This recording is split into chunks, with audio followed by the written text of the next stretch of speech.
The U.S. government is on the brink of a shutdown. Just a couple hours ago, Democrats voted down a GOP bill to keep the government open, putting it on track for a shutdown after midnight. The 55-44 vote fell short of the 60 needed to end a filibuster and pass the legislation. The action comes as Democrats are making good on their threat to close the government. Democrats are demanding an extension of Affordable Care Act health subsidies for millions of Americans set to expire at the end of the calendar year in exchange for their support. We've said from the beginning that we're willing to find a bipartisan path forward, and our line in the sand is the bill has to help everyday Americans, not hurt everyday Americans.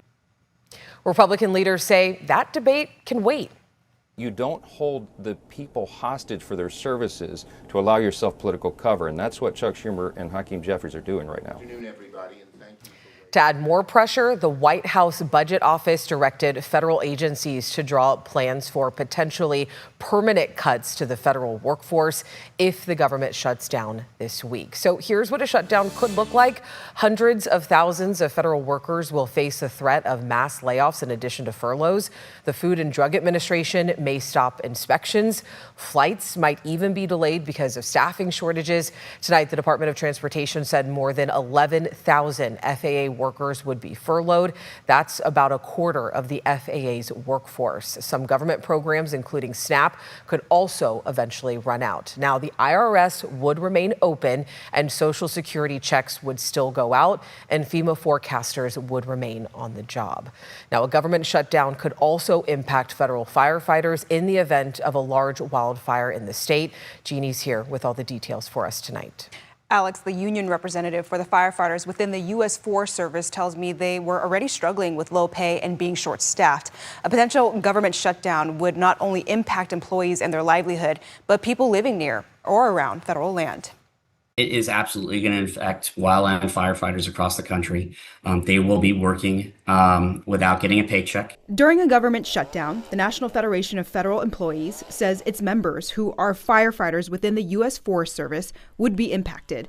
The concern comes as California approaches peak wildfire season. Can you imagine, you're going to go fight a wildfire and you know that you're protecting the communities and you're protecting the public, and you're not getting paid for it. The Senate is expected to vote on two key issues by midnight. The first is a Democrat funding proposal that would extend the premium tax credits on the Affordable Care Act and reverse Medicaid cuts.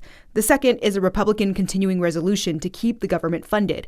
Democrat Congressman Ami Bera says he's willing to compromise, but is concerned about rising insurance costs. These rate hikes go into effect November 1st if we don't actually do anything. People are starting to get their rate notifications covered. California is starting to have to do some of this as well.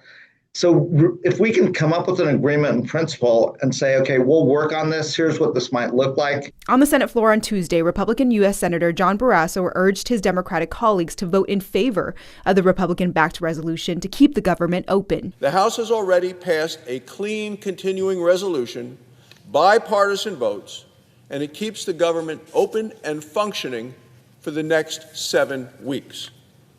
It allows Republicans and Democrats on the Appropriations Committee to continue their bipartisan work on a full year of funding for our nation.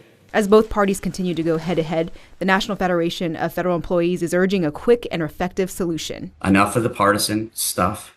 We are more united than we think. Work together.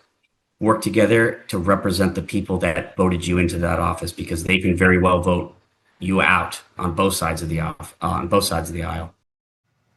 Once again, lawmakers have until midnight Eastern time, that is 9 our time, to come to a decision. Alex. All right, Jeannie, thank you. And during the last government shutdown back in 2018, 900 civilian employees at Travis Air Force Base and 600 at Beale were furloughed. While it's not exactly known how this looming shutdown will impact services, tonight staff at Travis tell us in part, quote, a lapse in appropriation, depending on its length, could significantly impact our readiness, modernization efforts, and overall ability to maintain technological superiority.